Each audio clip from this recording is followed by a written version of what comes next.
আসসালামু আলাইকুম। আজকে আমি আপনাদের দেখাবো কিভাবে সহজে এবং মজাদার গরুর মাংস রান্না করবেন। চলুন শুরু করা।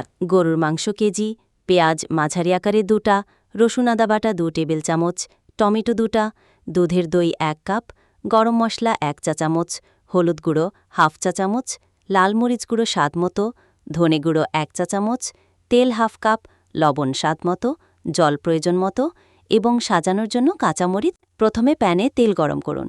তেল গরম হলে কেটে রাখা পেঁয়াজ দিয়ে ভাজুন যতক্ষণ না সোনালি বাদামি রং হয়। এবার রসুন আদা বাটা দিয়ে ভালো করে কষান। এরপর হলুদ, মরিচ, ধনে গুঁড়ো ও গরম মশলা দিয়ে 1 মিনিট কষান। টমেটো কুচি দিন এবং নরম হওয়া পর্যন্ত রান্না করুন। এবার গরুর মাংস দিয়ে ভালো করে মিশিয়ে দিন। লবণ দিয়ে মাংস ঢেকে মাঝারি আঁচে 30-40 মিনিট রান্না করুন যতক্ষণ না মাংস নরম হয়। দই মিশিয়ে দিন এবং আরও 10 মিনিট রান্না করুন যাতে মাংস মশলার সঙ্গে মিশে যায়। প্রয়োজন মতো জল দিয়ে মাংস সেদ্ধ করুন। রান্না শেষেই কাঁচামরিচ ও ধনেপাতা। দেখুন কেমন সুন্দর আর সুস্বাদু গরুর মাংস তৈরি হলো। আশা করি আপনাদের রান্নায় এই রেসিপিটি কাজে লাগবে। ভিডিওটি ভালো লাগলে লাইক ও সাবস্ক্রাইব করতে ভুলবেন না।